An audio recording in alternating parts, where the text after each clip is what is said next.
Assalamualaikum sahabat, berjumpa lagi dengan channel Kisah Muslim. Kali ini kita akan melanjutkan tentang kisah perjalanan hidup Imam Syafi'i rahimahullah bagian 2. Masa belajar Imam Syafi'i. Setelah ayah Imam Syafi'i meninggal dan 2 tahun kelahirannya, sang ibu membawanya ke Mekah, tanah air nenek moyangnya. Ia tumbuh besar di sana dalam keadaan yatim.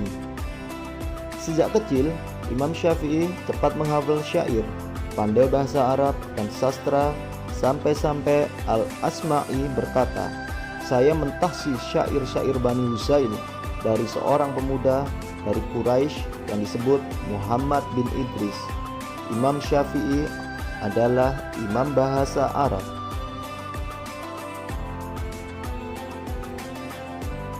Proses belajar Imam Syafi'i di Mekah. Di Mekah, Imam Syafi'i berguru fikih kepada mufti di sana, Muslim bin Khalid Az-Zanji, sehingga ia mengizinkannya memberikan fatwa ketika masih berusia 15 tahun. Demi ia merasakan manisnya ilmu, maka dengan taufik Allah dan hidayahnya, dia mulai senang mempelajari fikih setelah menjadi tokoh dalam bahasa Arab dan syairnya.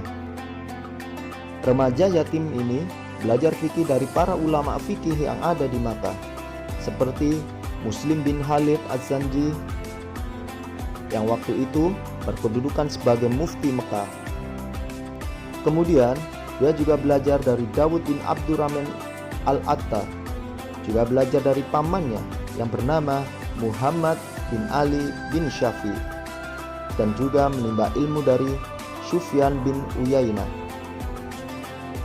Guru yang lainnya dalam fikih ialah Abdurrahman bin Abi Bakir Al-Mulaiki, Sa'id bin Salim, Fudail bin Iyad, dan masih banyak lagi yang lainnya. Ia pun semakin menonjol dalam bidang fikih hanya dalam beberapa tahun saja, duduk di berbagai halaqah ilmu para ulama fikih sebagaimana kami sebutkan tadi. Belajar di Madinah. Kemudian Imam Syafi'i pergi ke Madinah dan berguru fikih kepada Imam Malik bin Anas. Ia mengaji kitab Muwatta kepada Imam Malik dan menghafalnya dalam 9 malam. Imam Syafi'i meriwayatkan hadis dari Sufyan bin Uyainah, Fudail bin Iyad, dan pamannya Muhammad bin Syafi' dan lain-lain. Di majelis ini, Imam Syafi'i menghafal dan memahami dengan cemerlang kitab karya Imam Malik, yaitu Al-Muwatta. Kecerdasannya membuat Imam Malik sangat mengaguminya. Sementara itu, Asy-Syafi'i sendiri sangat terkesan dan sangat mengagumi Imam Malik di Al-Madinah dan Imam Sufyan bin Uyainah yang ada di Mekah. Imam Syafi'i menyatakan kekagumannya setelah menjadi imam dengan pernyataannya yang terkenal berbunyi, "Seandainya tidak ada Imam Malik bin Anas dan Sufyan bin Uyainah, niscaya akan hilanglah ilmu dari Hijaz." Juga ia menyatakan lebih lanjut kekagumannya kepada Imam Malik.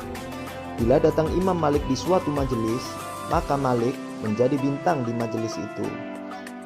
Ia juga sangat terkesan dengan kitab Al-Muwatta Imam Malik, sehingga ia menyatakan, tidak ada kitab yang lebih bermanfaat setelah Al-Quran lebih dari kitab Al-Muwatta.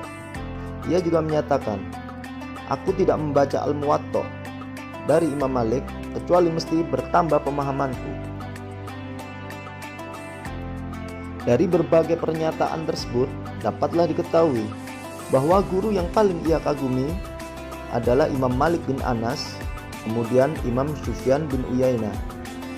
Di samping itu, Imam Syafi'i juga duduk menghafal dan memahami ilmu dari para ulama yang ada di Madinah, seperti Ibrahim bin Sa'ad, Ismail bin Ja'far, Attaf bin Khalid, Abdul Aziz Ad-Darawardi. Ia banyak pula menghafal ilmu di majelisnya Ibrahim bin Abi Yahya. Tetapi sayang, gurunya yang disebutkan terakhir ini adalah seorang pendusta dalam meriwayatkan hadis. memiliki pandangan yang sama dengan mazhab Qadariyah yang menolak untuk beriman kepada takdir dan berbagai kelemahan fatal lainnya. Sehingga ketika pemuda Quraisy ini telah terkenal dengan gelar sebagai Imam Syafi'i, khususnya di akhir hayatnya, ia tidak mau lagi menyebut nama Ibrahim bin Abi Yahya ini dalam berbagai periwayatan ilmu. Belajar di Yaman. Imam Syafi'i kemudian pergi ke Yaman dan bekerja sebentar di sana. Disebutkanlah sederet ulama Yaman yang didatangi oleh dia seperti Mutarrif bin Mazin, Hisham bin Yusuf Al-Qadi, dan banyak lagi yang lainnya. Dari Yaman, dia melanjutkan tur ilmiahnya ke kota Baghdad yang ada di Irak, dan di kota ini dia banyak mengambil ilmu dari Muhammad bin Al-Hasan, seorang ahli fikih di negeri Irak. Juga dia mengambil ilmu dari Ismail bin Ulayyah dan Abdul Wahab Al-Thaqafi, dan masih banyak lagi yang lainnya. Belajar di Baghdad. Kemudian Imam Syafi'i pergi ke Baghdad pada tahun 183 dan tahun 195 Hijriah.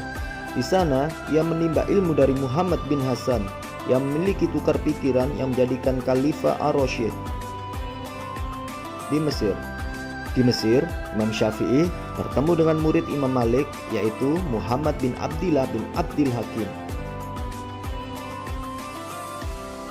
Jika di Baghdad, Imam Syafi'i menulis mazhab lamanya atau Qaul Qadim, kemudian dia pindah ke Mesir tahun 200 Hijriah dan menuliskan mazhab baru, yaitu Qaul Jadid. Dan di sana pula dia wafat sebagai Syuhadaul Ilm di akhir bulan Rajab tahun 204 Hijriah.